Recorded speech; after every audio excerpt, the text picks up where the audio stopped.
Shut up and sit down.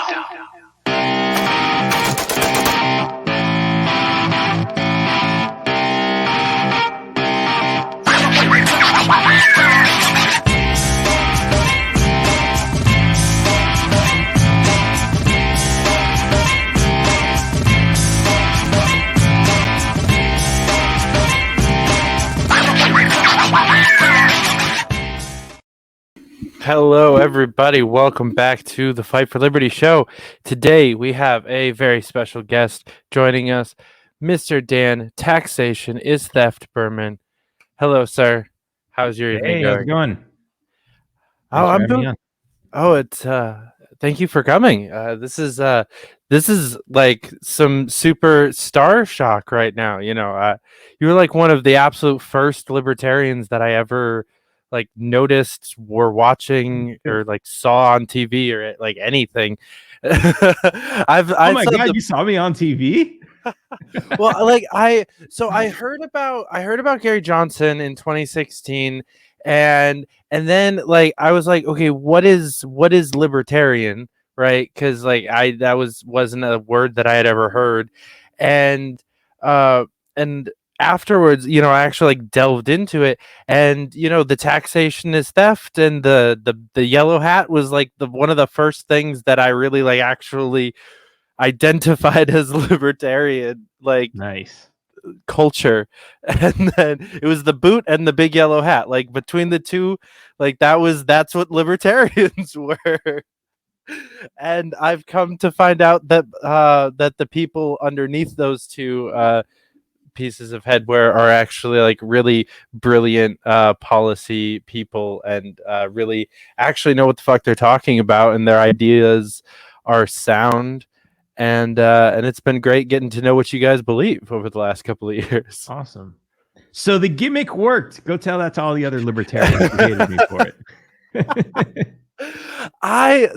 Honestly, that's something I really wanted to talk about, because there's a huge argument amongst the party, and I will admit I am typically on the other side of this argument, about like the gimmicky stuff, like the big hat, like the boot, like you know, the even, you know, Kokesh kind of goes kind of into that realm sometimes too with his rhetoric.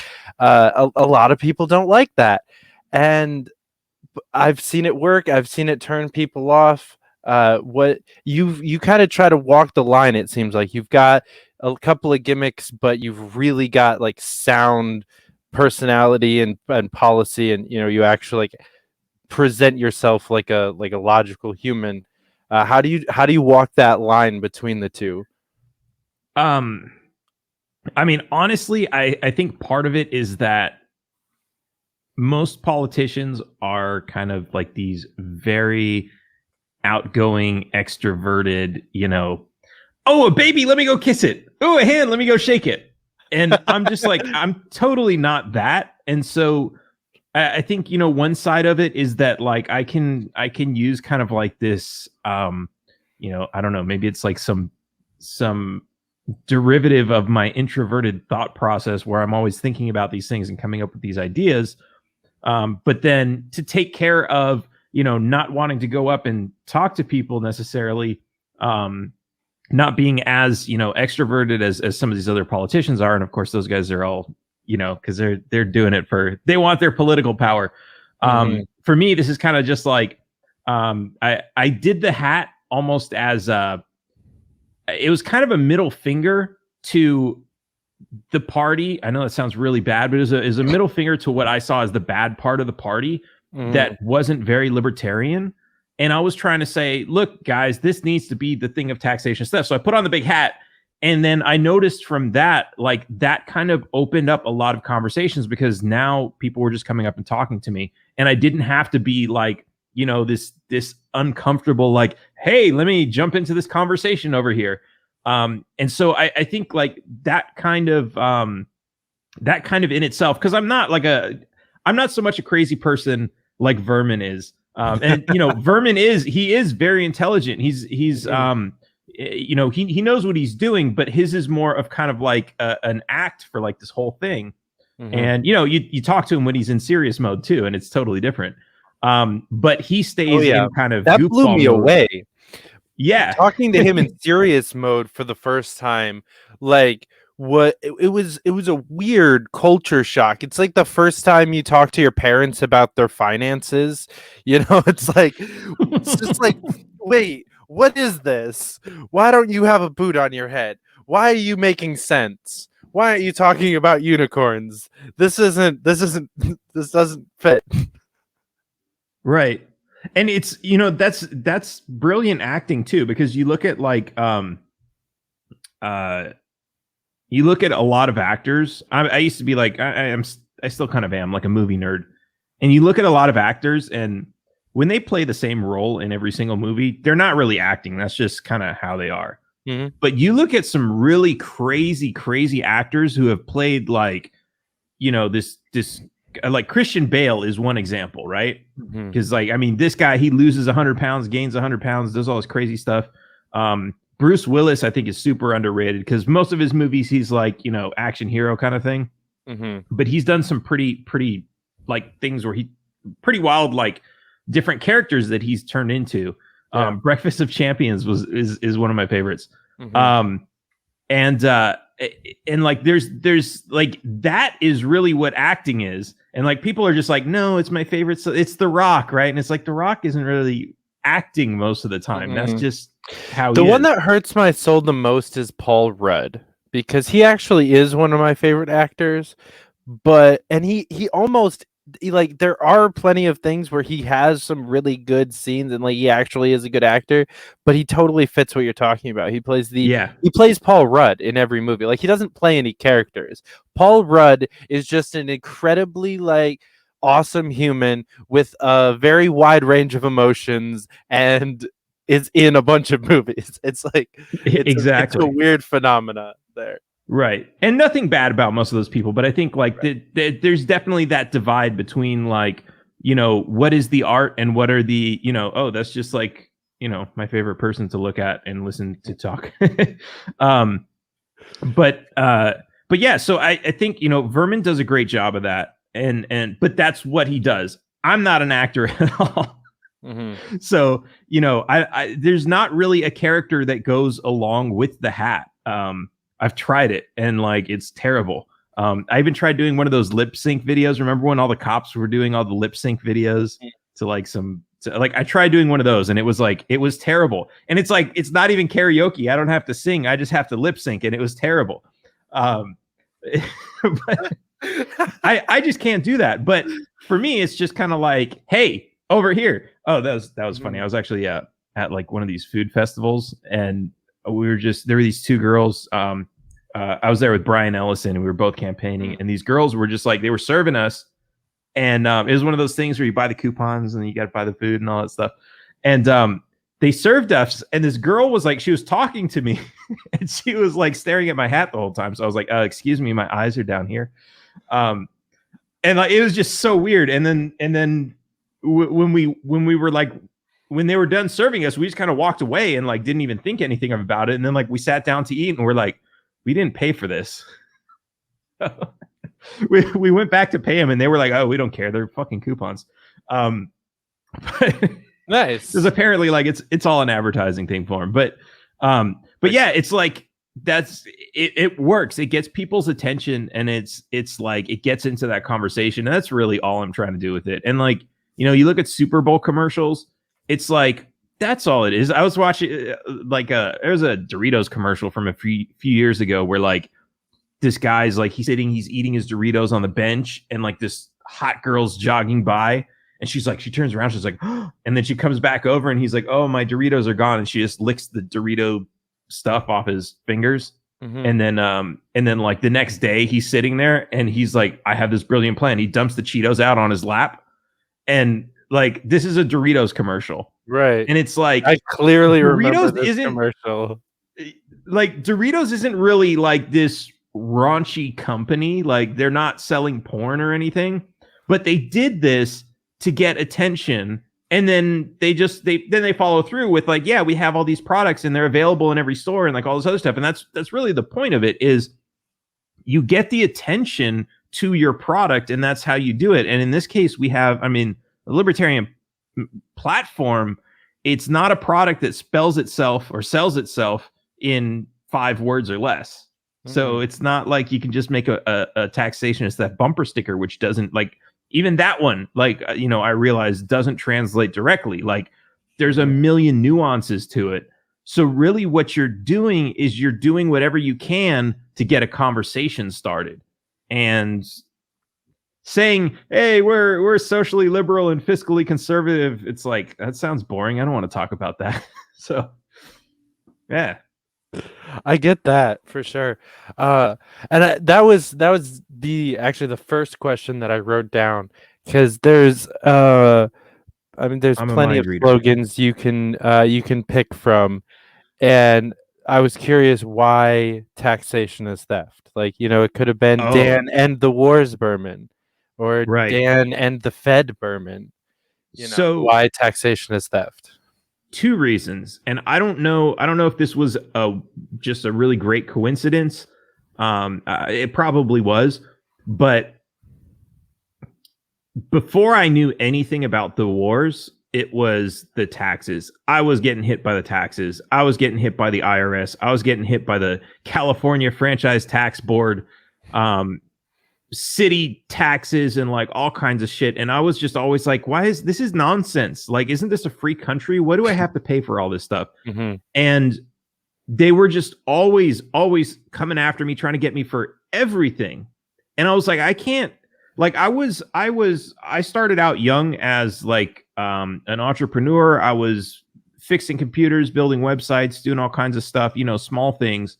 And turns out I paid a lot of taxes that I wasn't even supposed to pay, and that I wouldn't have had to pay if I would have been a little bit smarter.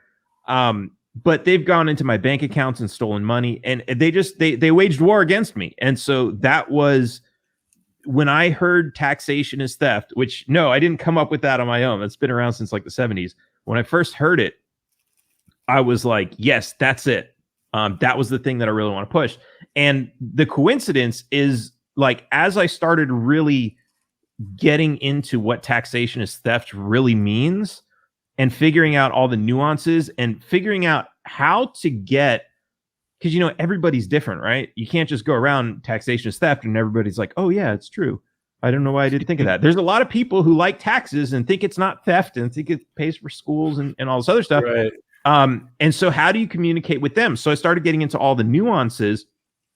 And then I realized at some point that taxation is, like, as much as we talk about all these other problems, the drug war, that's paid for with taxes. You get rid of the taxes, the drug war goes away. The war in Afghanistan, that's paid for with taxes. Get rid of the taxes, the war in Afghanistan goes away. All of these things that we have, they're all paid for by taxes. And no, the world's not going to be perfect if you get rid of taxes and pay for things voluntarily. You're still going to have assholes everywhere who are doing all kinds of crazy things. But you get rid of, you put the power back in the hands of the people to decide where their money is going to go and what kind of society we have. And I think that's the most important thing. Yeah, I definitely, taxes was the first thing that was probably the first libertarian thing that I learned in life. My parents raised me to not pay my, or not to not pay my taxes, but to pay as little in taxes as I possibly can. Like, that's a lesson that I knew from day one, was like, taxes are an evil thing that the government makes you pay at gunpoint. So don't not pay them, but also don't pay them if you don't have to. Right. That was like, before I even made an income, I knew I was prepared for that. Everybody talks about like getting their first paycheck and being shocked. Like, I was ready for it. That Band-Aid was ripped off way early. So my parents are actually both licensed tax preparers, as am I now. So it's like, yeah, my parents were always telling me, like, yeah, you have to go pay taxes, and also you have, like, people would give me checks. They wouldn't ask for my social security number or anything. So it's not like the IRS or the California FTB knew what I was making or what I had. Mm-hmm. I just had, and one year I made a shit ton of money and I was paid in cash. And so Cash for is some king. reason, and for some reason I had already been like, I paid taxes like once or twice before that. This is, I was still like 20. And when so 1 year I made a bunch of money in cash. The IRS knew nothing about it, but I had this fear in my head because I had no idea how any of this stuff worked, right? I was still a kid. So I'm like, are they monitoring my bank account? Because like all this, this is kind of like the little stuff you hear, oh yeah, if you don't pay it, they're going to come after you. They know what you're putting in your, like, they know everything, right? And I'm like, are they monitoring my credit card statements and everything? So my brilliant plan was, I'm going to go work at a TGI Fridays, and it'll be some bullshit job. I'll work there for like 6 months and I'll get fired. And then like, that'll be like my income for the year. And then I can just say, oh, well, I'm unemployed and blah, blah, blah. And really that wasn't necessary at all. But, based on this really bad information that I had, that was what I did. So, but that's the thing, right? Like the whole income tax is based on this whole fraudulent system of giving people misinformation. Like you can go to the IRS website right now and read all kinds of stuff there, which is like technically true, but completely misleading. Yep. And it's a shame because this is our government. This is who we trust to educate our kids, to take care of us, to protect us. And they're just sitting here lying to us so they can steal our money. Mm-hmm. Like even according to the law, most people aren't supposed to be paying the tax. Right. Yeah, That's the craziest part. And then we come to the point where it's like you have to do the math to figure out how much you owe. But they're gonna, you have to do the math to figure out how much they should take out of your paycheck, and then they're gonna do that. But that's not gonna be right, guaranteed. So then at the end of the year, you have to do another set of math to figure out how much you actually owe. That also could be wrong, and if it is, you can go to jail for doing that math wrong. Or lose out on like thousands of dollars if you do it wrong in the opposite direction. Right. And then they'll never audit you if they think you owe less. Right. Oh my gosh, I had Scott Horton on the show last week, and he just went to town on this point of how ridiculous the income, the very basic concept of making income illegal.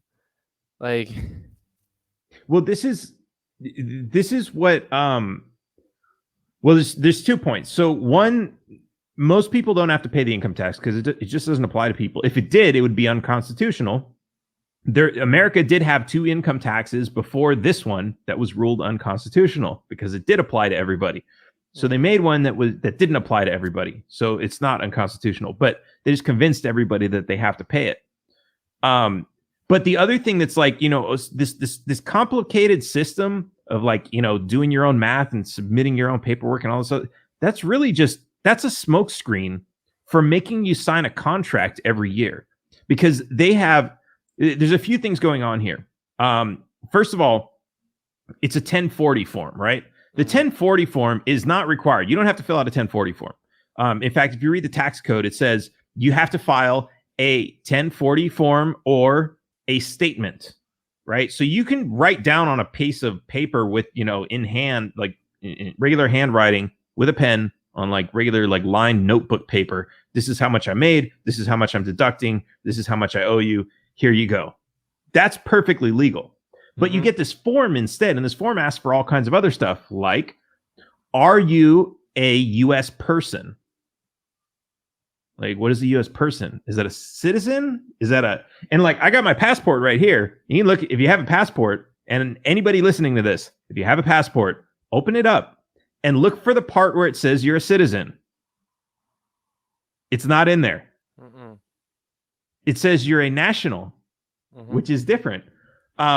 But what's even crazier is like, so a U.S. person, according to the tax code, is I'm probably not the best person to explain this, but it's you're basically admitting that you are a certain class of person by saying you are a U.S. person. But in reality, the way that form is written is that form is not for you. So I know a lot of people who, instead of using the 1040 form, they use the 1040 NR, which is it's for non-resident aliens. But what does that mean? I'm a citizen. Why would I fill out the non-resident alien form? Well, when you figure out that the way that the IRS in the Internal Revenue Code defines United States, are you a United States person?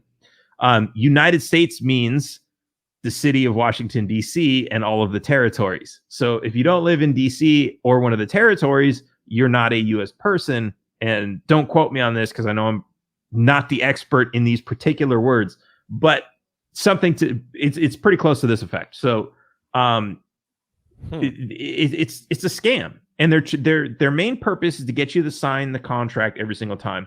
And like one of my friends said, they tell you have to sign it. Well, if you have to sign it, you wouldn't have to sign it, right? So imagine you get stopped by a cop and he's like, you have to sign this.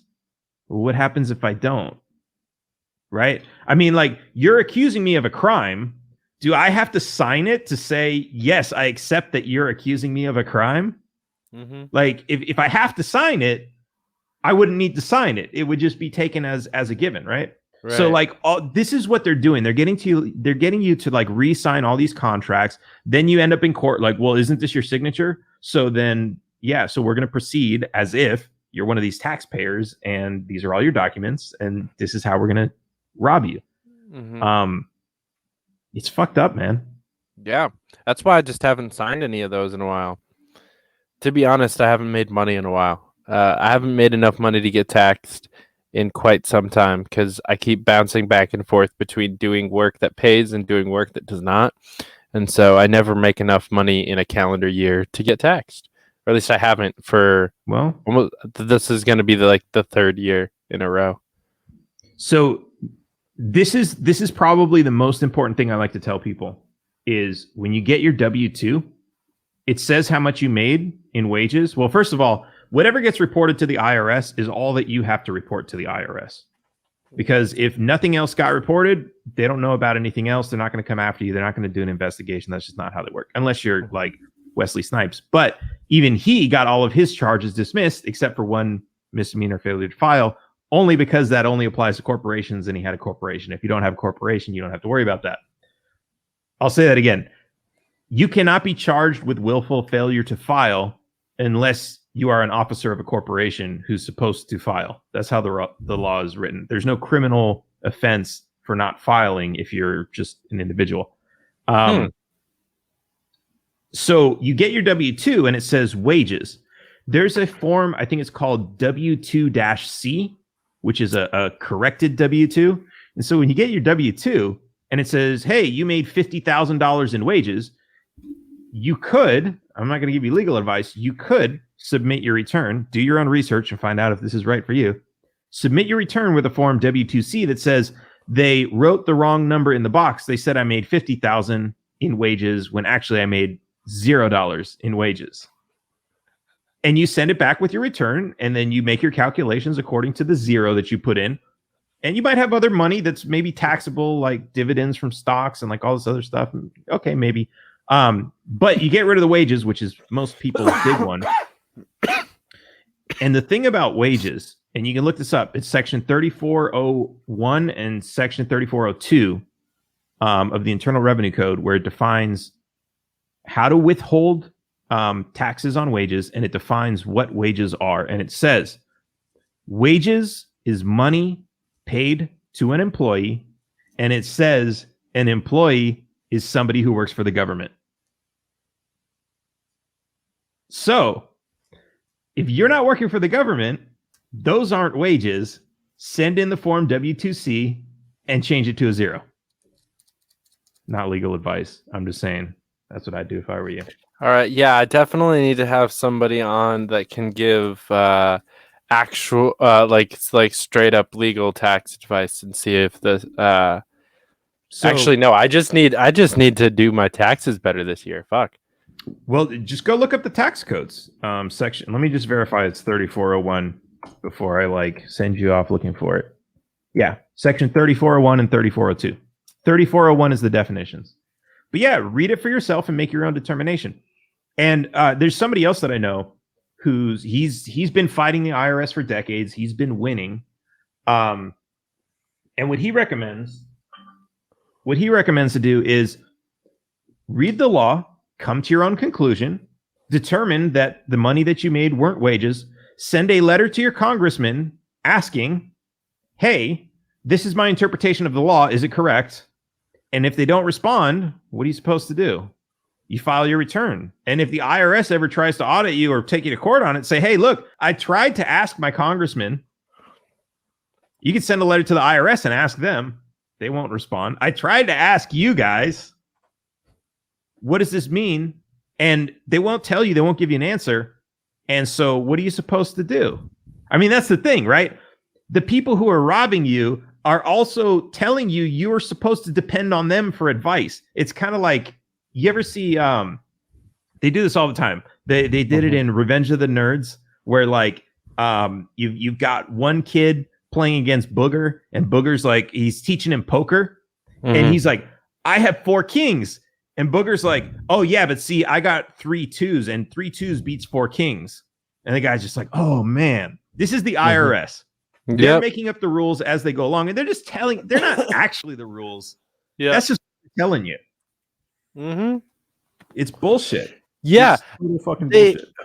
They are literally your enemy, and yet they are in this role of overseer and referee. They are judge, jury, and executioner, and the fucking they're judge, jury, executioner, and the little guard at the door, and the stenographer, and we investigated ourselves and found that the information we gave you was correct. I mean, it's the same old story.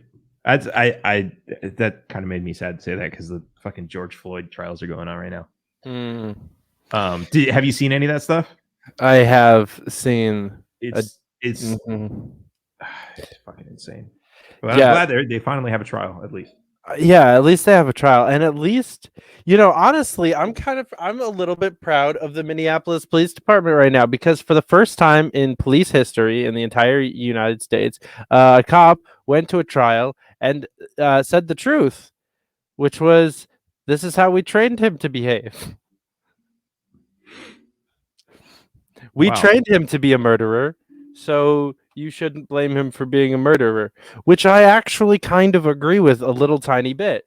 Like, there is a part of me that feels bad for these people because they have had murder ingrained into their brain. Right. Some of these people for decades or more. It's hard to be a good person after you've been a cop for this long. Or at least after you've been through their training. Right.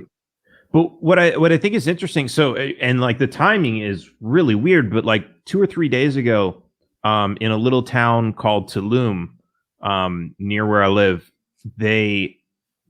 almost the exact same thing happened. There was a woman who was laying on the ground. There was a female cop, had her knee on her back, and there were 3 cops standing around, just chit-chatting, blah blah blah. The woman is on the ground, face down, screaming. I couldn't tell what she said, but apparently she was saying, I can't breathe or something, in Spanish. But this one, they actually broke her neck. So they didn't just suffocate her, which is worse. But, and I don't know if that made the difference, but the president of Mexico spoke out like the day later and said, this is murder. And these cops, the prosecutor of the town or of the county, however it works, he's already saying, yeah, we're filing murder charges. They will be charged with murder. Versus the George Floyd thing, where it took them months. They had like giant SWAT teams, hundreds of police officers surrounding the guy's house to protect him. Like, oh, we're not even going to investigate. He was just doing his job. Like, no investigation, no arrest. I mean, because this is the thing, right? And people are like, well, yeah, but they have to do their investigation before they arrest him. No. Do you think, like, if they came to me and said, hey, we think you murdered somebody, do you think they're going to go do an investigation and come back a month later to arrest me? No. That shit was getting me with Cuomo too. everybody or we threw an arrest Andrew protest, and we got some pushback on that of like, well, we can't call for his arrest. The investigation hasn't happened yet. We don't know if he actually sexually assaulted these women. And it's like, so if 5 people that had worked for me came forward and said that I'd sexually assaulted them, you think I'd be sleeping in my bed tonight? Right. No, that's not how the criminal justice system works in this country. And as fucked up as it is, like, that's how it works right now. Cuomo gets to taste his own fucking medicine on this one for a couple of days. Like, why is it innocent until proven guilty only for the select few? Right. Yeah, that's an interesting point. Innocent until proven guilty, but I mean, they always dance around that, and everybody else is guilty until proven innocent, which is, fucked up. But yeah, I mean, at least have one set of rules for everybody, right? Mm-hmm. Yeah, if it's gonna be fucked up for everybody. Yeah, but I mean, like that's another thing too, and people debate over this, whether or not a woman who accuses a man of rape should be charged with filing a false police report, or making false accusations, perjury, whatever it may be. Because that's the thing, right? They're not supposed to arrest you unless they have probable cause upon oath of affirmation, blah blah blah. So that means if it's a lie, it's perjury. It's not just you call up the police and say, hey, this happened, and the police go and arrest somebody. It's, okay, can you come down? Can you swear to this under oath? We'll give it to the judge. He can make an arrest warrant and go get it, right? That's how it's supposed to work. And then that's turned into a debate about, like, oh no, women who make false accusations shouldn't be punished for that. And it's like, you're okay. Imagine, like, attempting to kidnap somebody, right? And let's say your intent is to hold them captive for 20 years, and then you're going to let them go. Your intent is to kidnap somebody and take 20 years away from their life. That is the exact same thing when you accuse a man of rape. I don't know if it's 20 years or whatever, but that's what you're doing. You're attempting to put him in a cage for a few decades, based on intentionally. Yeah, intentionally. That should be just as big of a crime as not kidnapping, attempted kidnapping, let's say. And for some reason, people don't see it that way. And it's I mean, it's dangerous. And, like, and I totally get it. I feel for these girls who have been sexually assaulted, and there's not enough evidence, so it's like all they have is their word. I mean, that sucks. That's a shitty position to be in. But at the same time, we can't flip over the entire justice system to say, oh, anybody can say anything and you just put someone in jail, because now it's like a free for all. Like, anybody you don't like, oh, they're going to jail for whatever reason. And then you have, like, oh, people who are politically connected get priority over who they're sending to. It would be a fucking mess. So we got to be careful with that. Well, it's a really good thing that we have some really good, like, conservative congressmen from your home state, like Dan Crenshaw, fighting for laws that can make these same bullshit kind of processes apply to gun confiscation as well. Yeah, I mean, it's the same kind of thing, right? People want to be able to say, like,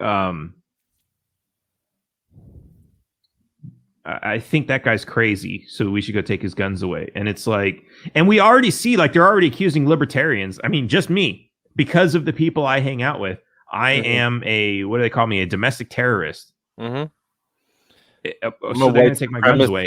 A Nazi, I'm a whole bunch of different things on a daily basis, according to Twitter. Yeah. It's nuts. And I mean, and I think this cancel culture is kind of like, that's got a lot to do with it. I mean, there's, like, because that's kind of like it's becoming where, oh, we don't like that, and then everyone's just got to, like, fold instantly, and like, that's it. And it's like, yeah, it's like everyone's just rolling over, and it's like, it's fucking terrible. It is really quick, isn't it? That's what's really thrown me for a loop, especially as much as I fucking hated the entire storyline behind this, like the entire news cycle, like the 72 hours that this was a thing was the worst. But the speed at which like Amazon and eBay stopped selling those Dr. Seuss books, and like a whole bunch of other places like followed suit, and it became actually almost impossible to buy these books like anywhere at all. That freaked me out. Because, you know, we can talk about like it being a free market, you know, a company decided to stop publishing some shit, right? Like as libertarians, there's nothing that we can do about that, right? Other than like whine and complain, which is pointless. So shush. But the speed at which the other companies followed suit and culture in general like snapped into formation and went, yep, Dr. Seuss is a racist. We always knew it. There we go. And just like 40% of the country was just like on board with the whole thing, just like that. I'm like, I don't give a fuck about Dr. Seuss. Honestly, I haven't picked up a Dr. Seuss book in 20 years. I won't ever again. I could care less. Like, some of those drawings are pretty fucking racist, especially some of the ones that aren't in books. Like, there's some that are really fucking terrible. Like, okay, like stop printing the stuff. Like, I really don't care. But nobody had seen those pictures like 6 months ago, right? Like nobody knew this shit. Everybody's pretending like they've known this for years and they were just waiting for the moment that they could finally express their hatred for Dr. Seuss. It was just really weird. Well, there was this other book that I heard. Shit, what was it called? It was like called like Professor Underpants or something. Like it's like I think it was like one of those scholastic books or something. And apparently they just pulled this one too for almost the same reason. It was racist, but they had like this guy, like I don't know the whole story, but it basically had something to do with he's going to I don't know, he turns into a superhero and he wants to go learn kung fu. So of course his instructor has Chinese features and wears, you know, like a kimono or something, right? So that's racist. So fuck? Yeah, so this book got pulled. And the author like wrote this apology. I'm so sorry. I'm such a racist. like Fuck out of here. But it's like, what's next? The Ninja Turtles? I mean, that's the same kind of shit the fucking Splinter was wearing, right? Like, what's next? How far are they gonna take it? And that's what's scary because you're right. Like when these big companies start caving to like this shit, it's like, I mean, like even if you took Dr. Seuss out of the kids section and said like for historical purposes, this is the book. So like people could see like this is, I mean, it's like, what are you going to try to do? Erase history? Like any movie that ever had like a racist portrayal in it, are you going to take that out? Or like, I mean, what about Forrest Gump?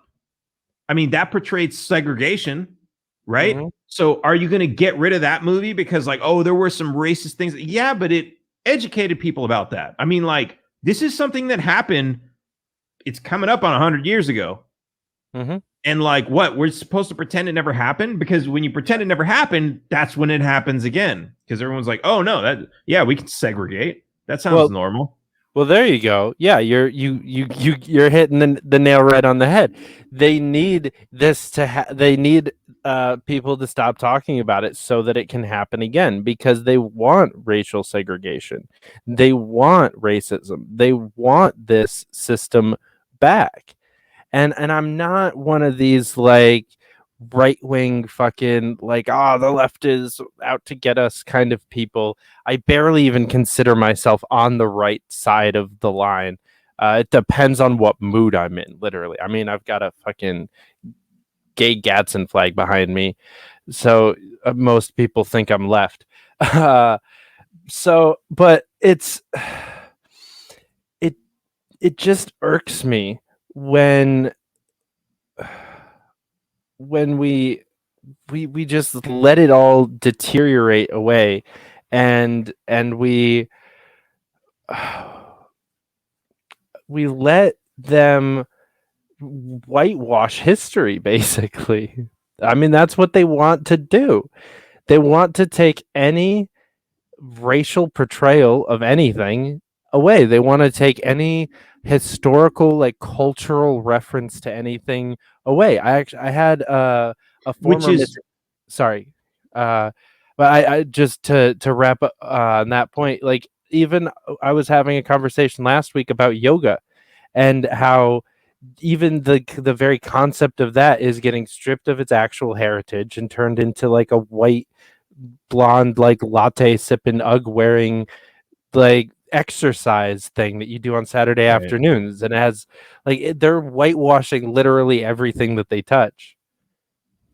Right, they take the history out of it, and I mean you look at something like yoga, right? The history is there's so much more to that. I mean, it's not about stretching and breathing and that. I mean, that's kind of a derivative of like there's like an underlying philosophy to all that. Mm-hmm. And like, they used to have this thing where, like, I mean, I'm sure they still have it. Like, people travel to India to, like, go meet like the basically the monks of yoga and, like, spirituality and all this other stuff. And it's like, yeah, that's totally lost. Now it's just all about, like, yeah, like you said, yoga pants and lattes. It's nuts. But one of the things like which is weird is, they want to remove all of the cultural and racial references out of all this stuff, but at the same time, they'll openly speak about movies that portray, like, Cleopatra as a white person, right? And and it's like,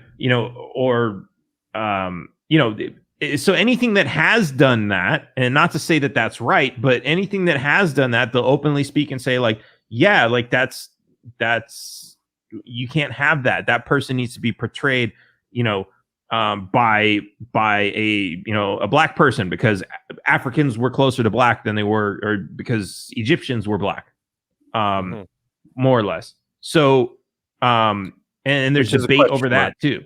Were they black? Were they olive skin? Like, all that, like, all this stuff comes up, and it's like, yeah, that's even a great discussion to have. Like this is something, we're not taught in school. We're misled about what it is, about what the truth is. It's a good conversation to have. And what I hate is when people are just like, no, you're wrong, and they start yelling and fighting over it. And it's like, wait. If he's wrong, why don't you, like, tell him, like, oh yeah, well, as a matter of fact, and educate him.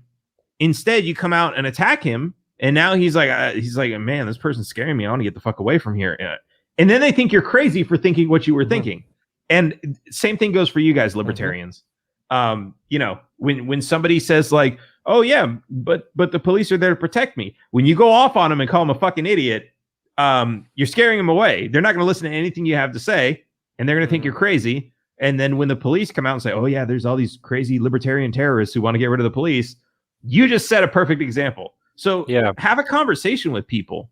But yeah, if they say that taxes are the price we pay to live in a civilized society, then I have a conversation with them. And that's, and I've had so many amazing conversations too. Like, so it's the price we pay to live in a civilized society. Well, what about all the bombs that they're dropping on innocent children in hospitals and weddings and stuff in the Middle East? And usually they'll pull a 180 right then and there and be like, yeah, well, yeah, you're right. I don't agree with that stuff.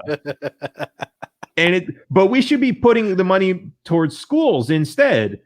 And that's where we start having conversation. And I usually say things like, well, yeah, so let's put it to schools instead. So when you give it to the government, though, like, we have to trust that the politicians are going to do that. And as many times as we've tried to vote for the right politicians, and we've tried to, like, tell them this is what we want you to do with the money, they never seem to do that. So my argument is, wouldn't it make more sense to just keep the money for yourself and then you spend it on the schools. And the people who want to spend it on bombs, they're going to spend it on bombs. And I think they're criminals for doing that.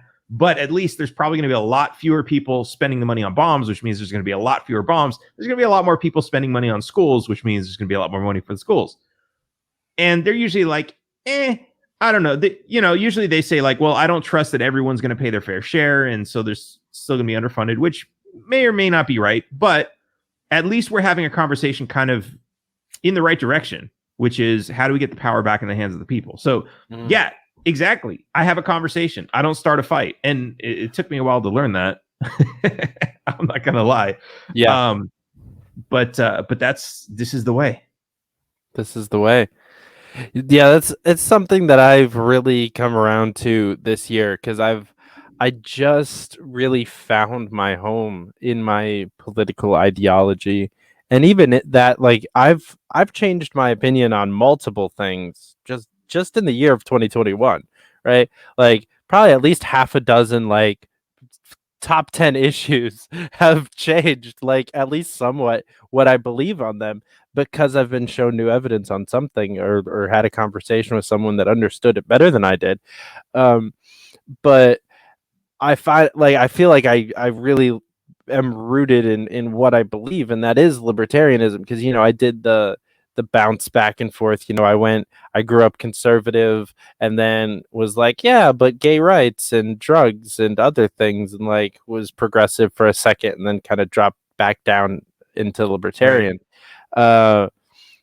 And in that whole time, like I would change, and then everybody that believed what I believed yesterday was a fucking moron. And I watch this, and I watch other people do this all the time. And so having done it myself, like, and practicing what I'm about to preach here, like I can't really fault people for doing this that much either. But I see it so much. They're like, George Floyd happened and everybody woke up to like, or not everybody, but a whole chunk of new people that didn't get it with Eric Garner or didn't really understand Eric Garner, saw George Floyd and it clicked, and they were like, holy shit, police brutality is real. Systemic racism is real. Qualified immunity is real. The militarization of police is real. We need to fucking fight this.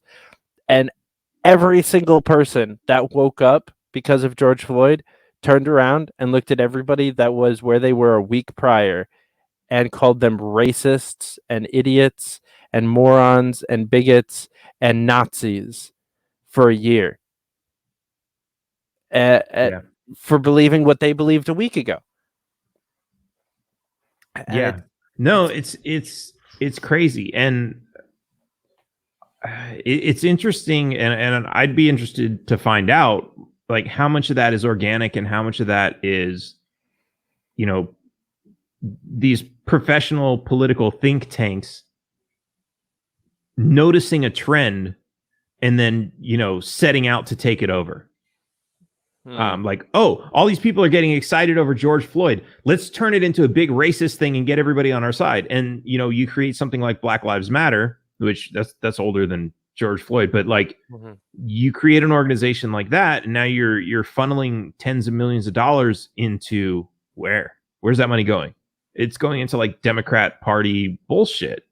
And like people think, and it's really tragic too, because a lot of people support Black Lives Matter or the Black Lives Matter organization. And, they buy a t-shirt, they make a donation. They don't know where that money's going. They don't know that the people who run that organization are self-proclaimed Marxists, or a lot of them don't even know what Marxism is or what that really means. And I'm not trying to insult their intelligence or call them stupid or anything. I'm just saying that they don't know what it is. I barely knew what that word meant 2 years ago. Yeah, I mean, fuck, I didn't pay attention in high school in government class. That shit was so boring to me because it had nothing to do with me. What do I want to learn about what happened in China 500 years ago? Right? Like it's ridiculously boring. But once relate. I was a history nerd, so can't actually relate. I mean, to me, like I didn't even really start reading or understanding the Constitution until like I was just like, what in here says they can steal my money? Like it was personal before I ever even wanted to learn anything else about it. And yeah, maybe that makes me an asshole, but so many other people are, we have our own reasons. Yeah. Yeah, I know it's your favorite history. I'd say the same thing to you about computer science. I mean, that's fair. I grew up hating computer science. My dad is a computer programmer, so And now, I got now I here got we are on this thing that you hate. on this thing that I fucking hate. I hate everything about my job right now because it's graphic design, it's video editing, it's web design, it's all of the things that I suck at, and it's most of my day, and it's awful. Uh, but yeah, I grew up like every night at the dinner table. My mom would be like, "So how's your day, dear?" And he'd be like, "I fucking hate computers." And it would just like go off on like a 5-minute rant about how stupid computers are. So that's my dad. Yeah. But yeah, I was a complete history nerd. Every English paper I wrote in high school was about World War II in some way, shape, or form. I did one on Pearl Harbor, one on Mussolini, one on MacArthur, one on D-Day. It was, yeah, super fucking history nerd. I was an Eagle Scout, and just, yeah, I was destined for this life for quite some time. Nice.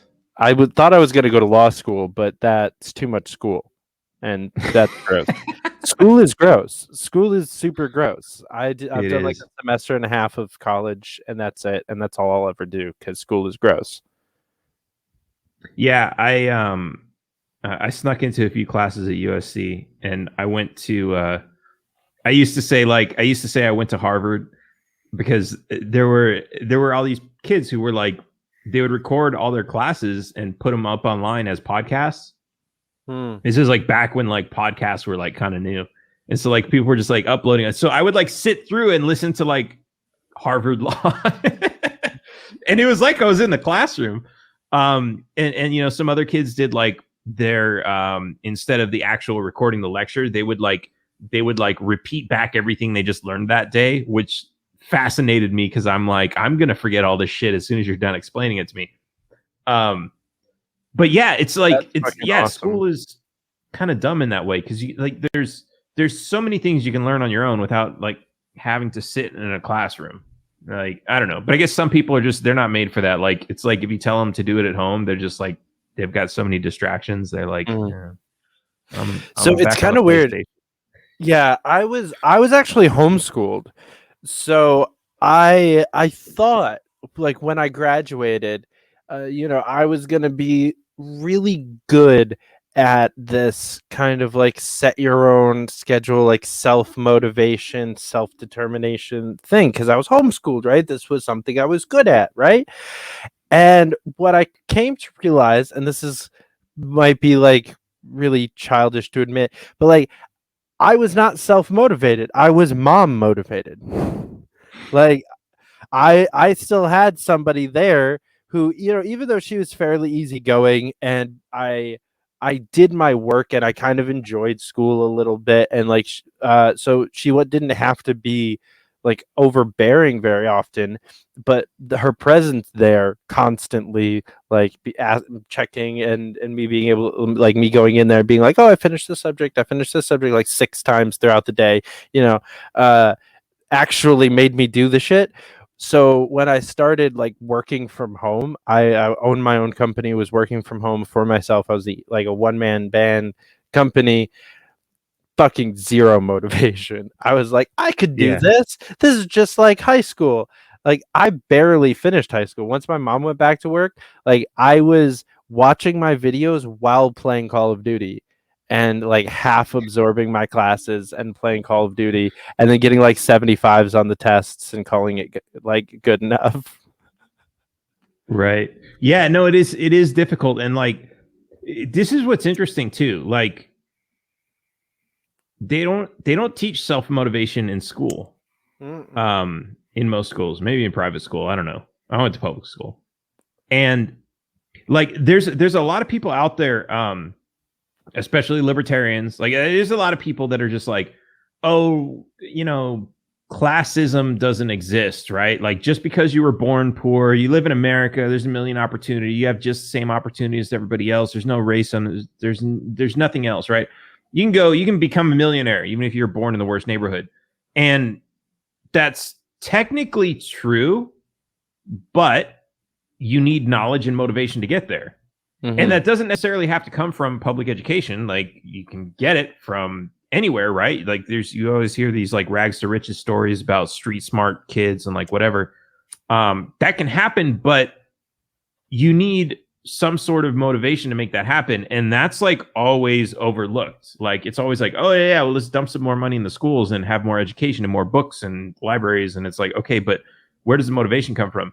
And this is one of the things that I take offense to when people say, you know, anybody can do it. It's like, yes, anybody can do it with the right knowledge and motivation. And where does that come from? And when you talk about like, you know, the way that like certain races have had their families destroyed historically throughout the United States based on policies and like all these other things, you know, a kid grows up in a family without a dad. Where's he going to get that motivation from to go out and do that? And that's a big part of it that people don't like to talk about. It's like, no, you're in America. So it's just de facto. All you have to do is say, I'm going to do it. And it'll just magically come to you. And it's like, no, it's a little bit more than that. And really you have to, sorry, I won't cut you off. Finish your point. I think I was just throwing that out there. This is the beer talking. Well, because you touched on a really important piece there. Because if you look at these rags to riches stories and you ask where is the motivation coming from, it's never positive, ever. Like literally never. Like none of these people are like, well, you know, I grew up in a really poor neighborhood and we just barely had enough food to survive, but we did have enough food to survive. And my mom was really nice to me and my dad was really nice to me and my teachers were great and they inspired me to go and achieve my dreams. That's not a rags to riches story. That's not a thing. That's something that you might hear from like a lower middle class or like a middle class story, you know, some suburban kind of story. Like that's my dream or like my life story, basically, minus the public school part. You know, I had great parents. They inspired me to kind of like live the slightly above average life that I live. But these people that grew up dirt poor and are now millionaires, most of the time have deaths in the family, very young, you know, days without eating, homelessness, like terrible, terrible fucking life stories before they achieve these riches. So to be like, oh, see, look at these people, you could do that. You're literally wishing these terrible, awful life stories on people because like, oh, all you have to do is have the worst possible life 3 generations into this shitstorm, like then your family will be okay. Like, don't worry, your great grandkid will almost starve to death and become a millionaire, so you should just be happy with the situation you're in. Let's make people suffer because ultimately it's going to make them wealthier. Yeah, no, it is interesting, and like, and a lot of it's relative too. I mean, like, so like I was down to where I had my last dollar and I was like, man, I'm sick of being broke. And that's kind of where I was like, I'm going to do whatever I can to make as much money as I possibly can. And that kind of set me on a path to like really focusing on being an entrepreneur, really focusing on like upping a couple of my computer science skills, you know, to improve my income, building some connections. I was doing some video editing in LA and all this other stuff. And I was doing really good and I accelerated and I got to the point where I'm at today where I'm making really good fucking money. But at the same time, like I don't know. I kind of had a mentality that I came from a poor family, but some of my closest friends in high school, they came from much poorer families.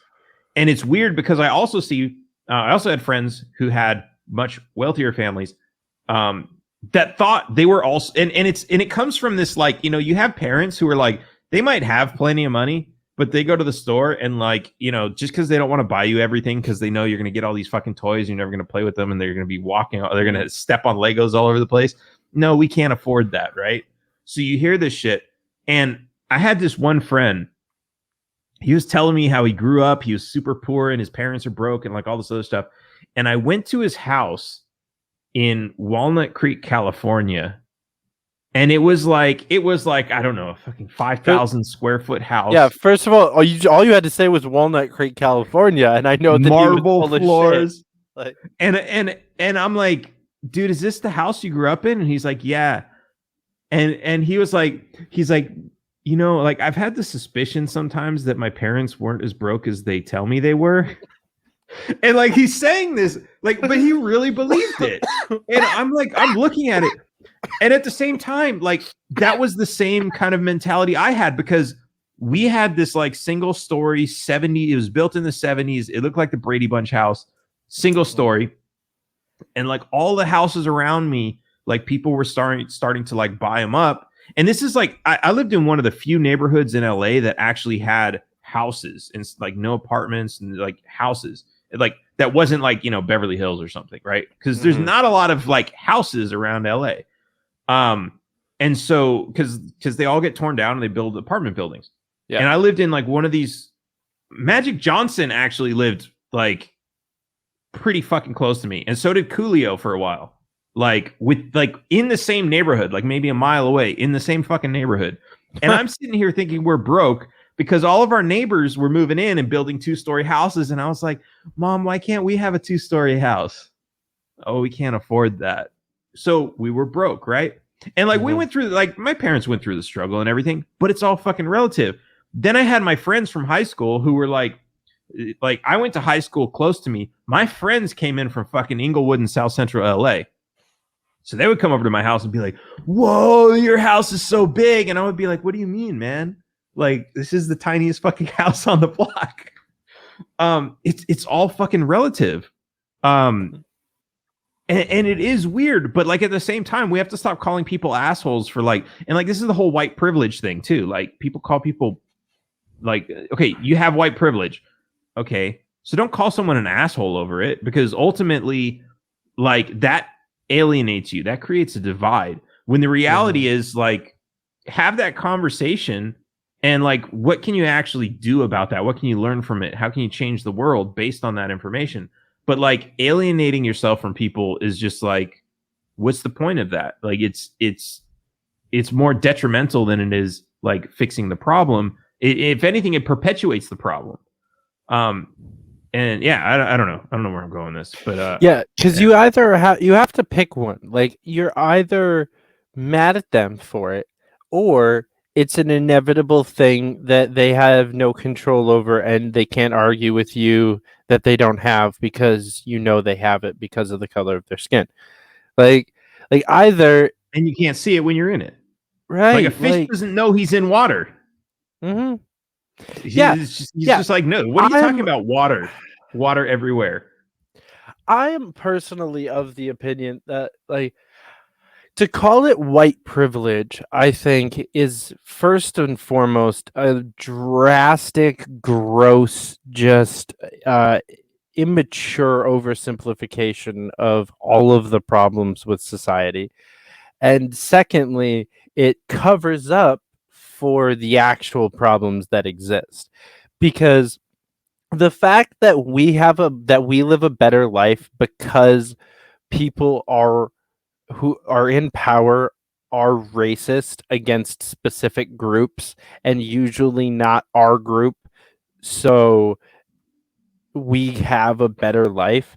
Like that's a much bigger problem than fucking white privilege. That's not white privilege. That's systemic racism, right, which are two very different things. You know what I mean? Like to call it white privilege and to blame you and me for our heritage and all of this other bullshit is what allows people like who is it, the owner of the Clippers that got outed a couple of years back for saying the N-word. I remember the story. I don't remember which team. Yeah, sports ball. Like I mean, he's right. sports ball. Whatever the fuck team that was. Like this guy was or like Papa John's is another great example. Like these people are actual real life racists, like bad people who Wait, Papa have John's was a malice. racist? Yeah, you didn't hear that one? Fuck. Oh my That god, was my favorite. He That was went my favorite pizza, man. off. It's still my favorite pizza. So here's the thing: the company handled it right. Like he went off on some racist shit, got caught on video, and went viral. And they were like, "All right, see ya, Papa." And like, they fired him. Yeah. Oh, nice. Yeah, they let him go. Like right away, like way faster than Yao got rid of Cliff. Like way faster. Yeah. Yeah. I mean, I don't know. Like I think it's okay to recognize certain privileges exist, but it's not always white privilege, right? Like there's height privilege, right? Like if you're short, you're not getting into the NBA, but that's not the tall people's fault, right? So I think you're right. Like when you talk about like this is a symptom of a bigger problem, and yeah, it does exist, but it should be a foot in the door to a conversation about a bigger problem. It shouldn't be, you're a bad person because you happen to benefit from a system that you can't see. Because when you do that, it goes back to, how we started this conversation. You're accusing people, you're alienating them, and you're not going to teach them anything. You're not going to open their eyes to the problem that is there that needs to be fixed. And that's the bigger problem. And like you said, like having racists in power, having any kind of tyrant in power, whatever their motivation, whether it's over race or religion, language, whatever the case may be, that is the real problem. And like we can start with a conversation about some sort of privilege or some sort of negative effect, police brutality, like all these other things. We can start there and say, how did this happen? And we can get into a discussion. And even if it turns into a debate, let it be a debate, but don't fight with people. And to the point where like, you're just like, I hate this guy. He doesn't get it. I don't want to talk to him anymore. Cause then you don't win. And I'm talking to you too, libertarians. Is your audience mostly libertarian? Yeah, for the most part. Okay. I'm talking to you too, libertarians. Cause you guys are, it's frustrating because I love my libertarian friends, but they're also assholes. That's accurate. Yeah. I mean, just because you know more things about a certain subject than other people, like running around calling people idiots doesn't win them over. Help. Yeah. I mean, we have to, like we were all in the dark at some point. I wasn't born knowing that taxation is theft. As much as I don't know. I probably, if I was ever on CNN, I would tell them those are my first words. But for sure. Same here.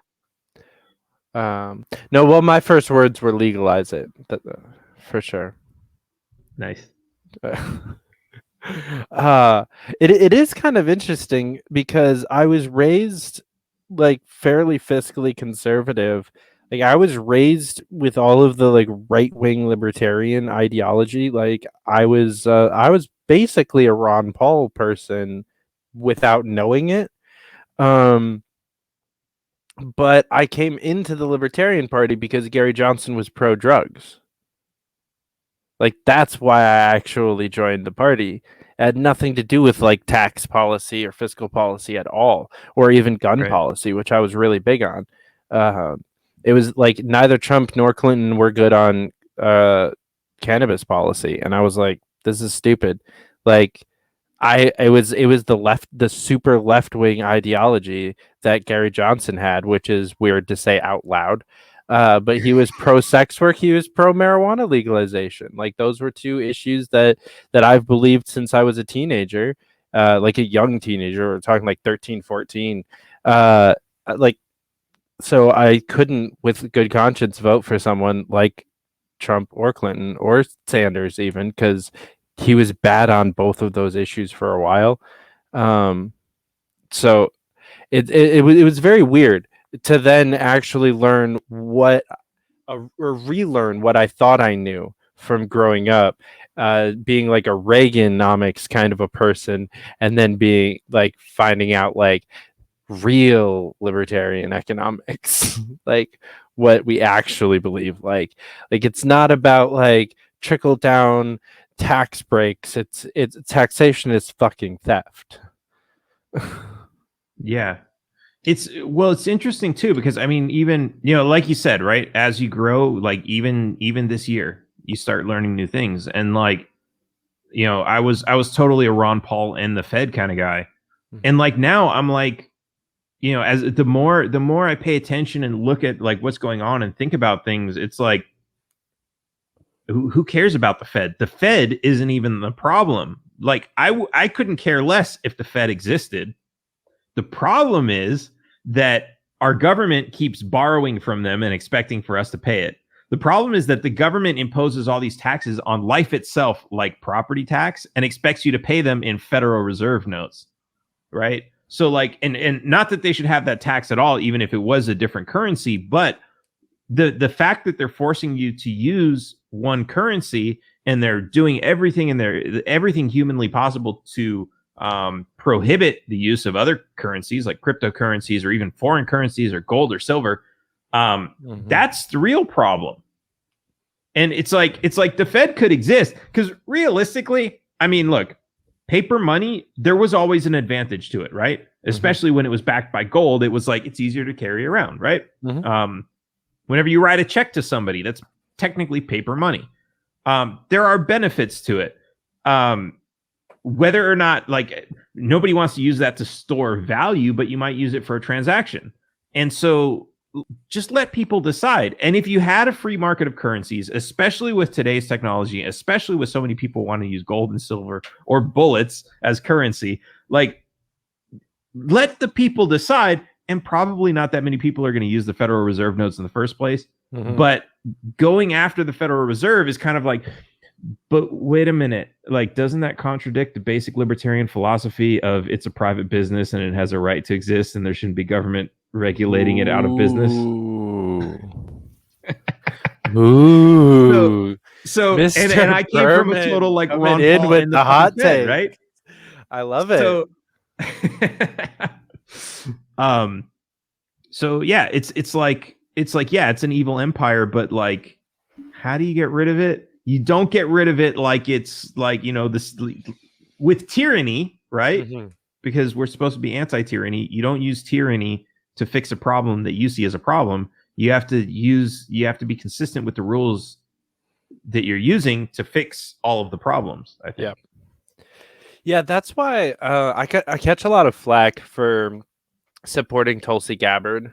I actually worked on her campaign, and not the warmest feelings for her from a lot of people in the LP, but I even talk up specifically her various economic policies because they were super like left libertarian, and in a way that not a lot of people acknowledged or gave her credit for, because not a lot of left libertarians like noticed it and were able to talk about it, and people don't really understand what left libertarianism is, or like libertarian socialism, or like any of those terms. Most people think that's an ideological fallacy and couldn't exist. But like Tulsi Gabbard called herself a free market capitalist more than most Republicans do. And most of her bills reflected that. Even her healthcare bill specifically doesn't touch the free market. And when she was talking about why that is, she gave like the most libertarian answer I've ever heard to a healthcare issue, which was that like any monopoly is bad, especially a government one, and that competition and a free market is the only thing that's going to make the government program actually work well. And if it pushes the free market into outperforming the government and what the taxpayers can do, then the government program will die by the free market.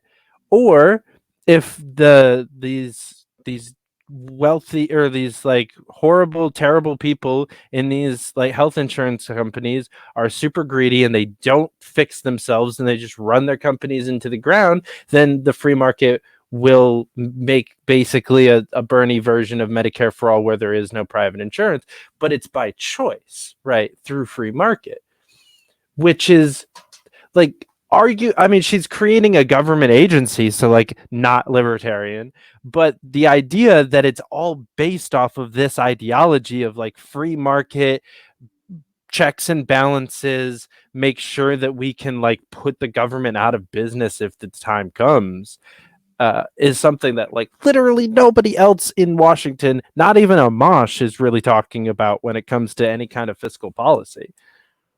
Right. Yeah, no, I mean, I'm actually in a Twitter group chat, and I hate being in group chats, but it's like a Tulsi Twitter group chat. Oh, I'm in that one too. Yeah, the Tulsi for Truth. Yeah. So yeah, and it's like it's great because like, I mean, look, honestly, I'm not gonna lie. She hurt my feelings when she said taxation is theft. And then she said, I don't even know what she said. Not used. As soon as she said "when," I was like, "Oh, it hurts." Right? It was so close. I just I kept quoting her with like ... It was like taxation is theft. ... But at the same time, it's like this goes back to the same thing we started this conversation with. Is like, okay, we've got our foot in the door. Let's open up a conversation with her and let's show her all the reasons why all taxation is always theft. Like, because she's willing to say the words. Let's take that conversation a little bit further. And there were some libertarians who wanted to do this. She had a huge libertarian following, I think. Mm-hmm. I mean, not, I don't think they were really willing to switch parties, or like, I don't know how many libertarians actually switched to Democrats so they could vote for her, but I did. It wouldn't have made a big difference. Oh, you did? I switched to petition for her. I actually wasn't in my home state during the primary and wasn't able to vote for her, but I became a Democrat specifically for her campaign. Fucking Democrats with their voter fraud. So, but yeah, it's like she had a lot of libertarian support, and she was cannabis, I think gay marriage. She was like very libertarian, right? Mm-hmm. So it was like, okay, so maybe she's 60, 70, 80% libertarian. And then there were the Libertarian Party members who were like, not all of them, but they were like, well, she's not 100%, so fuck her. Mm-hmm. And it's like, wait a minute. You didn't drop out of your mother's womb 100% libertarian. Right. Right. So, and can we appreciate the fact we just came back from voting for Gary Johnson and Bill Weld? Right. Yeah. Arguably, she's more libertarian than them. Than Gary Johnson. Definitely more than Weld.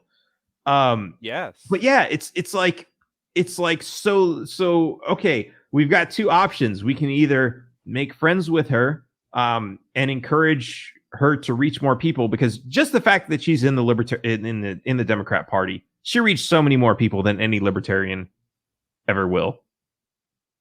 Hopefully not ever, but like I'm speaking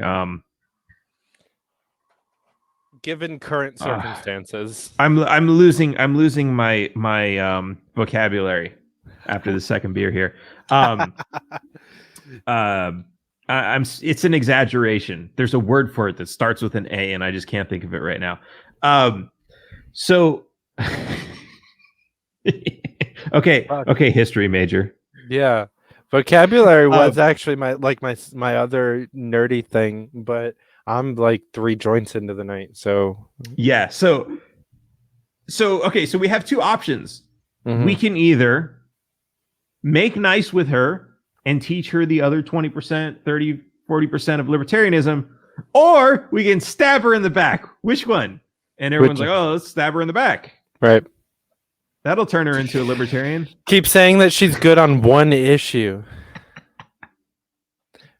Oh my gosh. Yeah, if I hear one more person say that exact phrasing, I'm gonna reach through the screen. I almost did on the show, actually. I'm not gonna talk too much shit, because she came around and we had a great conversation afterwards. But I had Martha Bueno on the show, and she said that she said the phrase. So I was like, I can't let it go because I talk about it too often. I rail against the way that like Dave Smith and Joe Jorgensen were talking about Tulsi, and how terrible of messaging that was. So when Martha said she's good on one issue and bad on everything else, I was like, wait, hold up. She was talking about legalizing heroin. She was talking about auditing the Fed. She was talking about literally, like, she checks almost every box.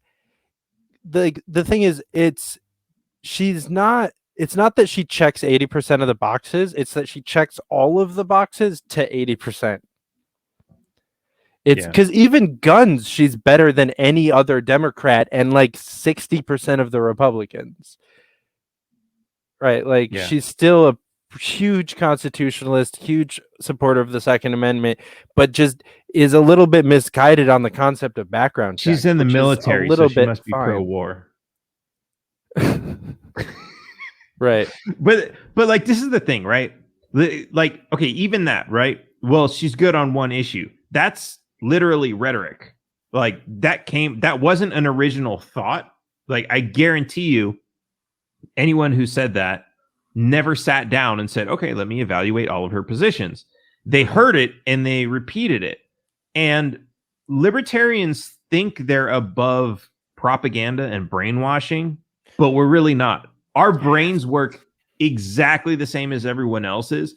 We are subject to advertising, propaganda, repetitious messages, all of this stuff. It affects all of us. And yes, the smarter you are, you can identify more of it and you can block it out. But the smartest person on earth is still subject to all of it. We're not above that. And we have to recognize that. And I think one of the, I like to say this, especially when I have like one of my, I do a show on my show. And when I have someone on to debate me, I call it "Debate Me, You Coward." And like, but at the end of every show, I like to say, look, I came into this conversation thinking that everything I know could be wrong, because you can't have a conversation with somebody if you have a closed mind. You have to have an open mind and believe it's possible that everything that you know is wrong, that it was put there by somebody else with malicious intentions. Your information all came from somewhere. You weren't born a genius. And this is the way we have to think, because it's just the reality. Mm-hmm. Like, we don't, especially because most of the information that we learn today, you know how to do basic arithmetic? Sure, everybody does. When did you learn it? When you were like 3 or 5 or something? Mm-hmm. We're at 3 or 5, were you sitting there saying, I'm going to determine whether or not this is government propaganda and whether or not I should trust the information I'm being taught? No. Well, it is. Well, it's not government propaganda. Basic arithmetic is white supremacist propaganda. You know this, right? Now math is racist. Have you seen this? I've heard something about it, but I think I just kind of like one of the most so we've danced around a couple of different topics that could fall under this exact category of just the blatant fucking racism of the left when they say shit like, oh, Black people are bad at math, so we can't have math tests because it's unfair to Black people. It's like, what the fuck? Like, well, how racist is that? I'm gonna play devil's advocate, because there was one, and this was actually backed by a study, and it was statistically correct. It's still racist. Well, yeah, right. No, but here's the thing, right? Like, you got people who come from the hood who speak a little bit differently, right? Like, I remember in my school, there were like a lot of people, Hispanics got accused of using double negatives all the time. Blacks got accused of, blacks use double negatives in like, I ain't got no whatever, right? That's a double negative. Hispanics use it because in Spanish, it's actually kind of normal. Mm-hmm. So there were all these like little things. And so now imagine you grew up in a community where double negatives were okay, or speaking a certain way is okay. And this is just one example. There's all kinds of like other, I guess, idioms that, that happen in different neighborhoods, because neighborhoods are, I mean, if you separate even two perfectly equal cultures and you separate them into two separate neighborhoods, they're going to develop their own culture. They're going to develop their own idioms separately. And if you cut their communication between each other, they're going to develop separately. And I think the internet and national news media and all this other stuff has like changed that for us. Even like you go to Texas and you watch the news and everybody has an American accent. You don't hear people with Texas accents on local Texas news, right? It's sometimes I think in Louisiana you'll see it, but for the most part, I've never noticed. I'm from the north, so I never stuck out to me when I was in Texas. You don't see a whole lot of that. And so when I moved to Texas, there weren't a whole lot of Texans who I met who had Texas accents, unless I met older people who had been there, or had gone out to the country. Some of the younger guys who like grew up way outside of the city will still have it. Mm-hmm. But this is because we're all receiving the same information through the same fucking boob tube, right? Yeah. So, okay. So going back to like, the thing with the double negatives, right? So you have three distinct groups, right? The white, normal, don't use double negatives. The Hispanics, who use double negatives because English is their second language, and the blacks, who use double negatives because in their neighborhoods, that's just how they talk, because through generations, that's how they talk, right?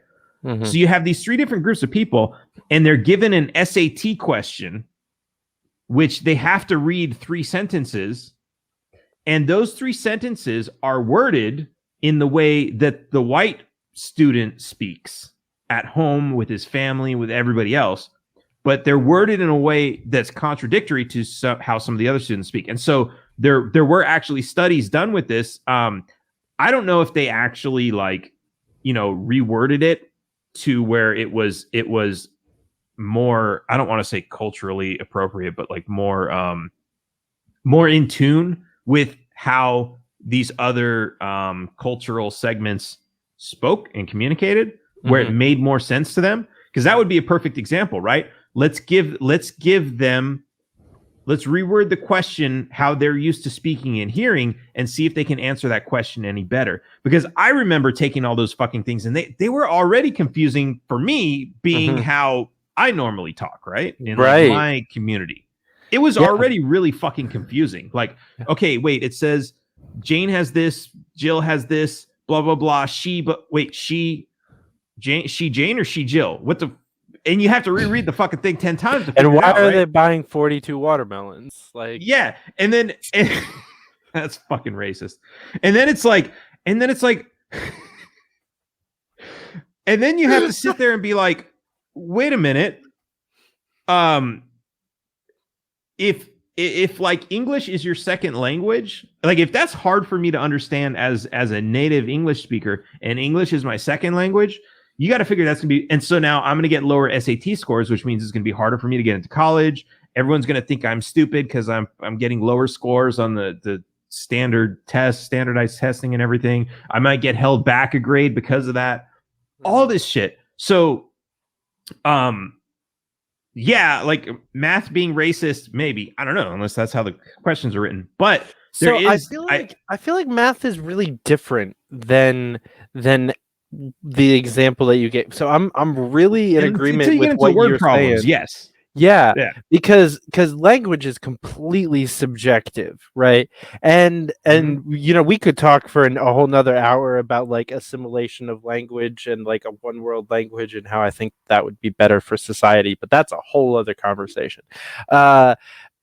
When we're talking about math, this is an objective fact. This is 2 + 2 = 4, right? This is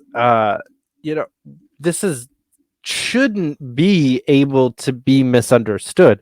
Like, this should be a one world language. Like, math and science is a worldwide language, and so the fact that this mentality has seeped its way into things that are objective fact is what really worries me. Right. Because like I'm completely okay if you want to talk about history or like language arts or even science, being a little bit fucked up, because science is kind of subjective, right? Science isn't figured out yet. That's the beauty of science. So I still don't know if the Earth is flat or round. Right. I mean, it's still a heated debate. We don't know that, right? We don't know whether or not vaccines post-birth can cause autism pre-birth. Somehow that's a thing that might be possible. But we'll have to figure out. Wait. Okay, never mind. I don't want to know. So autism happens before the baby is born, right? That's a thing that the baby has before they are born. So vaccines can't cause autism. Like it's just not possible. You are born with autism, and then you get the vaccine like 6 days later, like or even two like. I thought the claim was that you develop it afterwards. So there is an argument that like it would stay dormant and that the vaccines are what triggers it. But you still have autism. Like the vaccines can't actually give someone autism. They could make it worse though, and like make it actually manifest itself. Is now the claim, now that they've figured out that it can't actually cause it. But yeah, I mean, like it can't cause it. Like that's just something like you'd have to already have autism when you're born. Like, okay, this is what's interesting. And this is, I think, the basis for like all of the arguments that people get in on the internet these days. Whether or not vaccines are going to kill you, whether or not corona is going to kill you, is like, okay, we have a scientific method, right?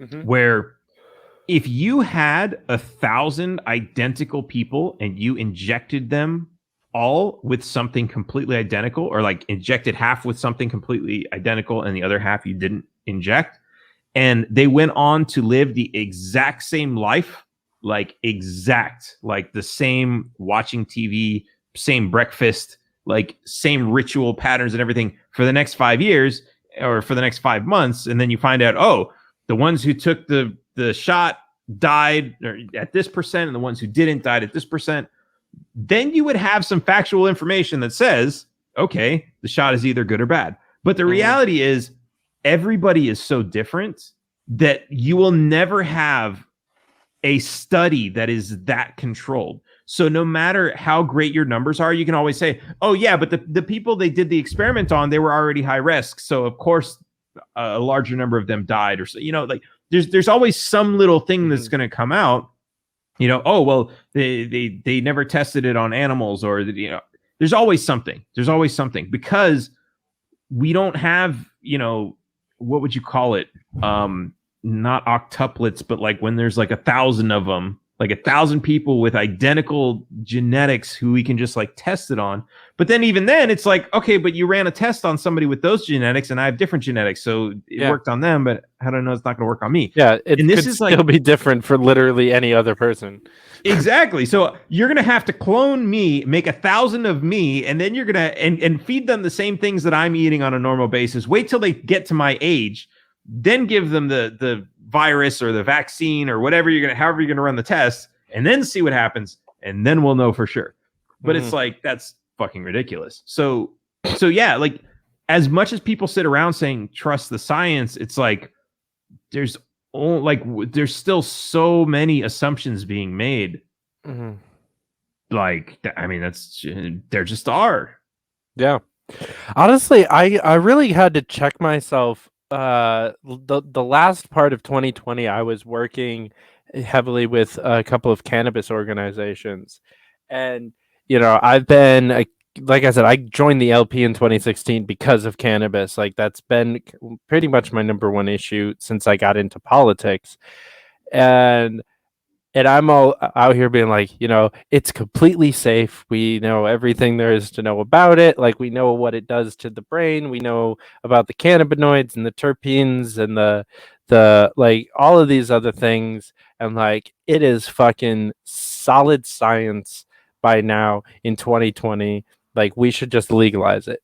And then I actually started working with some scientists that were like developing tests for cannabis, and it's like 12% settled science. Like, if that, like, they're still like mostly fucking clueless about this shit. Like, we know that it can't kill you, most likely. But like, with some of the shit we're doing to it, it's possible. Like we're definitely doing some shit to it that's making that part less, for sure. I was actually, I sent my friend a video the other day that was people in California saw a headline that said no one had ever died of a weed overdose, and they took that as a challenge. And it was a video of this dude rolling up like a joint that had like fucking dabs inside of it, and then keef, and then like a whole bunch. It was just ridiculous. Like, we're doing that kind of shit. So like, we don't know what that's gonna do to people. Like, we literally don't know, and we don't really know. We have people like Willie Nelson to look at of like what happens when you do it for 60 years straight. Like, and we can see that it doesn't do too much. He's not like he was like doing bong rips like out of 6-foot bongs every single day, 5 times a day or anything. Are we sure about that? I don't know. I don't like people like him, like the old school hippies. Like, I'm sure there were some that were like doing some bong rips and stuff when they were younger, but like I knew some of those hippies and they were like, like small spliff smokers. Like, and like maybe they were stoned all day, but they weren't like hitting like, they weren't. Snoop Dogg's probably a better example of what happens when you smoke hella weed for 40 years. Yeah. Even him, I mean, like blunts, I don't know. He probably did some bong rips and some blunts, but I don't see him as being like, and like, I mean, when he's younger, I mean, even like the people I hung out with. Right now, I was watching an interview. It was him and it was Wiz Khalifa, and I think it was actually Wiz that said this though. He said that he smokes 2.5 ounces a week. Wow. I'm like, that's more than I smoke, and I thought I smoked a lot. Like, I smoke like an ounce a week sometimes at my heaviest. Like, and that's a lot. So what does Snoop say he smokes now? I think he said something around the same, like 2 or 3 ounces a week or so. Like, they were both in that camp of just like they must not stop smoking. They must just like constantly have a blunt lit. Well, that's like I don't know. Let me see. I'm just trying to think. Like an ounce a week would be like an eighth a day, more or less. Mm-hmm. So like an eighth for breakfast, an eighth for lunch, and an eighth for dinner. I mean, I think that's like that for sure. Yeah. And like the other thing too is like when you're like the way you smoke it too. Like if you're smoking it from like a blunt, a lot of that just goes up in the air. Versus a bong is like that's some dense fucking smoke. But I think also with a bong, it's like you exhale most of it too. So and also when you're that rich and you have that much weed in it, and like both of them grow their own and have their own companies, right? Like you're also probably at least half an ounce a week of that is just like going into the garbage can, literally, or the ashtray, because they're rolling up kind of messy. You're not really smoking it down. You're not doing the down to the fucking filter, like fuck that shit. Like I'm a billionaire. Like fuck that. Yeah, right. There's like big sacks. We used to be like, oh, some shake fell on the floor. We'd be like down there scraping it up, trying to get it on a piece of. They'd be like, oh, I dropped a nug. Fuck it, let the dog eat it. Right. Oh my gosh. I'm when I was in New Hampshire, I met for the first time. I met my good friend Zach Josephs, who is actually the cannabis scientist that I mentioned that I was working with this year. And so, we've become friends since then. But when we first met and we were hanging out, this dude pissed me off so much because he would just waste weed constantly. Like he would pack a bowl, take like 2 hits from it, and then clean it out, and then repack it and hand it to me. And I was like, I could have finished that. Like I could have finished that. And he's like, nah, dude. Like, why would you like that was already burnt? Like it was like he only like he would only hit greens. Like he would only hit a pipe if it was green. And so like you had to like make sure that if it was a big pipe and you packed it, like you burnt around the side nicely. Like he was really particular, and he would just fucking waste weed. And you know, if weed got on the floor on the table, he would just fucking like sweep it up. And I was like, what the fuck is wrong with you? But he grew up in Colorado. So like he's just fucking had weed Right. just lying around. His mom is literally a pot doctor. You know, he's just fucking had weed forever. And I'm sitting here like as somebody that started smoking weed in Brooklyn, where it's like $250 an ounce, and you have to like go meet somebody in Timbuktu to get it. Right. It's a whole different animal. Yeah.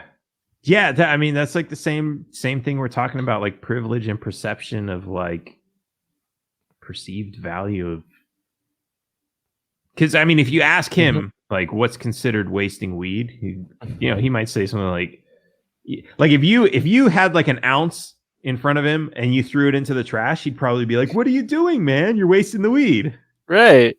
But like to all the little scraps that some of us would say, "Hey, that's a waste." Like it's all relative. It's all perception. Yeah. That's the trip. It's really it's an acid dude trip. I It's still for sure. When was it? Like I don't know, it was somewhere. I was in California after it was like totally legalized, recreational and everything, so it's not even that long ago. And I remember I had it with me. I was driving a car and I was staring at the rearview mirror to make sure there were no cops behind me. Like I was fucking paranoid. Like the stuff was still illegal, just because like that's kind of how I grew up. And it's like you don't really shake that easily, which is kind of good because going to Texas, it is still like that.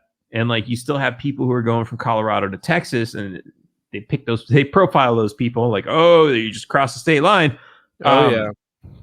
And it's like, if you're thinking like, oh, it's totally illegal because I grew up in Colorado, and then now you're in Texas and you're not like thinking in that mindset, then it's like, oh, it's okay, man. It's only like a couple grams. Oh, you're going to arrest? Are you fucking serious? Wait, you're going to arrest me over this? What? Years? Yeah. It is, man. It's all fucking perception. Like that's probably one of the biggest lessons that like everyone should learn from each other, is like that everybody's different, not even just from their genetics, but from their upbringing and their perception, how they perceive things and how they understand things and understand the world around us, because like that feeds into like all those privileges and like understanding and seeing what those problems are that everybody's got. I think that's probably one of the fucking most important things. Yeah. That really ties together everything we've been talking about tonight. Everyone is coming from a different place, and you don't forget that you came from a different place too. That's right. Growing and changing, and we're all getting there. So I definitely, before we wrap up, I want to give you a chance to talk about both your campaign and also what you've been doing lately, because you're out here fixing our healthcare system one bottle of insulin at a time, and that's some cool shit. So I want you to talk about that. Yeah, absolutely. So one of the things I'm doing now is I spend most of my time on vacation in Mexico. And one of the things I do is buy insulin and smuggle it back. Hey, but when Ted Cruz came down here, I went up there. And I brought insulin with me because that's one of the biggest scams. And like you said, it's the healthcare system. It's a scam. It's protecting these big corporate monopolies, and it's all bullshit. It's all smoke and mirrors. And that's what I was hoping to expose the first time that I did this was, hey, you can buy your insulin for $12 a pen, what usually costs $100. And so I brought back a couple $100 worth of insulin, which would have cost something like a couple $1,000 in the United States. And it's like people are, especially during the time when I did this, the first time was in February, where the power went out in Texas. So a lot of people lost their insulin supplies. Mm-hmm. Their health care only covers a certain amount of insulin per year, and they buy it 6 months at a time. So some people were losing 6 months worth of insulin that they now had to go back and buy cash without insurance, thousands of dollars. Yikes. And it's like, fuck, just take a trip to Mexico, enjoy the beaches for a couple weeks, take the time off of work. Even if you don't get paid vacations, it'll cost you a couple grand, but you'll have a great time, and you'll still get the insulin. Yeah. And you'll still save money. Mm-hmm. It's fucking ridiculous. But that's so Mexico is outdoing us in both healthcare and police at the moment. Yeah. Oh, a lot of things. I've learned so much about Mexico that I'm just like, oh, this would be so great if America did this instead. So I'm actually currently in the work. I'm trying to rent out a beach house down there for a month for a bunch of libertarians. To hit me up. I'll show you where to go. All right, yeah, let's. Dude, I lived in this. For sure. I lived in this little apartment that was literally on the water. It was on the third or fourth floor, but you open the window and you can spit and it lands in the ocean. And it was like $500 a month. Perfect. That's exactly internet and electricity included. Yeah, is fucking great. But yeah, so yeah, we're trying to fuck up the healthcare system in our favor, the people's favor. And so many other things. So libertarians are really terrible at organization and messaging. And so what I'm actually working on right now is this big mix of organizations. So we're going to create some very specific targeted messages to break outside of the echo chamber, get to people on the left and the right on some really important issues. And start destroying the monopoly that the Democrats and the Republicans have on things like Black Lives Matter, healthcare, like Medicare for all, minimum wage activism, and all this other stuff, and really start grabbing those people with libertarian policy that tells them, hey, this is actually better for you in a way, because libertarians are usually like, oh, you don't make $15 an hour, we'll go find a better job. And it's like, yeah, you're not going to get anyone to vote for you that way. So I'm, and a lot of this is research and experimental, but we're learning some really great things, and we're doing a really great job of this type of outreach and marketing. So we're getting ready to scale this thing up. So we've got some really exciting projects coming along. But the other thing is I'm running for governor. It's all going to tie into all these things. So there you go. If you want to go for danforfreedom.com and make a donation, get on the mailing list to learn more about what we're doing. We're going to be calling in all hands for volunteers soon. But because this is bigger than just this gubernatorial race, it's actually a nationwide thing. So we're going to be working with other candidates across the country. And so if you're not in Texas and you want to volunteer, there's going to be all kinds of other stuff to do. So we've got lots and lots of stuff. And then if I can I plug, we're smoking anyways. You are, I should be. I got my Cheech and Chong shirt on at least. There you go. Nugofknowledge.com. So we're selling 50 state legal weed to raise money for liberty projects. Yeah, so I'm actually I'm in the process of becoming an affiliate for Nug of Knowledge myself. Awesome. Because they're doing some good stuff, and the fact that it is libertarian is pretty fucking dope. I wanted all the puns always intended, even if I didn't know them beforehand, they were intended. Subconsciously intended. But yeah, I'm still working on getting that up and running, but they're so awesome. So sorry, finish your plug.